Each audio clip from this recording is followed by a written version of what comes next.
My name is Angela Carter. I am 47 years old, and I work as an accountant for a well-known company.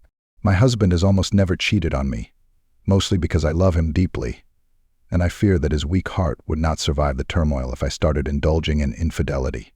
I've put on a little weight over the past few years, but to my surprise, it has only added to my charm.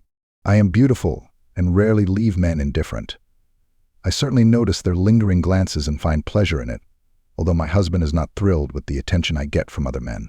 Sometimes I think about how life might have turned out differently if I had accepted that attention sooner. But I remind myself that my marriage, despite the challenges, is built on a solid foundation of love. We have a daughter, Olivia, who is already married. However, her job is quite demanding, and she has to travel a lot. She and her husband don't have children yet, which means I'm not a grandmother yet. Olivia is incredibly dedicated to her career, and while I admire her determination, I wish she would slow down and focus more on her personal life. During one of her business trips abroad with her boss, which lasted 2 weeks, her husband Andrew temporarily moved in with us. Andrew is a very hard worker and often gets tired, so I try to cook and clean for him. It is no trouble for me, and it seems to make life easier for him. He often thanks me with a warm smile, and I can see how much he appreciates the care. After a few days of living together, I began to notice Andrew's sweet looks and the compliments he generously gave me. Daring to be bold, I started wearing robes that came down above the knee, subtly teasing him. It felt good to elicit this reaction, even though I knew I had to be careful. My husband, thankfully, didn't notice Andrew's interest. If he had, he would have kicked him out immediately. My husband is an avid fisherman. He spends every weekend fishing with his friends. Andrew, however, has no interest in fishing, so he stayed home.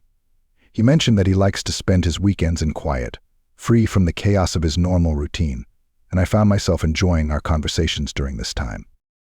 One weekend morning, I was serving Andrew breakfast and accidentally dropped my fork.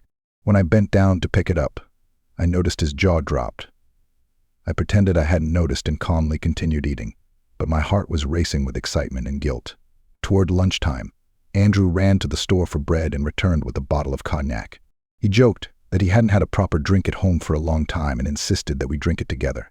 We sat down to eat, and he poured us both a glass of wine, saying it would improve our appetite. I rarely drink, so I quickly became intoxicated and noticed Andrew's greedy gaze fixed on me. There was a mixture of longing and indecision in his eyes, and I couldn't ignore the tension between us any longer. Something clicked, and I decided to confront him. "Come on, Andrew," I said, "pour me another." He happily filled our glasses, and we had a second drink each. Feeling relaxed, I let my guard down and said, "I see the way you look at me and compliment me every chance you get." Andrew froze, clearly not knowing how to respond. I didn't torture him for long and calmed him down by placing my palm on his knee and looking directly into his eyes. "It's okay," I said softly, "I understand.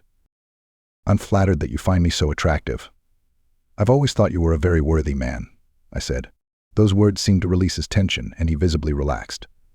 I turned on some music and we began to dance. The music filled the room, creating an atmosphere of intimacy and warmth. The first dance led to a kiss on the cheek, and soon we were in the bedroom, becoming best, not only friends. He fulfilled my every desire and I fulfilled his. Our friendship was both natural and interesting, and it added a zest to each of our moments. From that day on, our relationship grew into regular meetings. I am happy with Andrew and the secret bond we created. We have developed a mutual understanding, a rhythm to our stolen moments together. The most important thing is that we not be exposed. I learned to hide my emotions and make sure no one suspected anything. While my husband is on a fishing trip, Andrew will continue to visit me every weekend. These weekends have become a secret haven for us, a place where we can be ourselves without judgment or fear. Subscribe to the channel and let me know what you think in the comments. See you soon.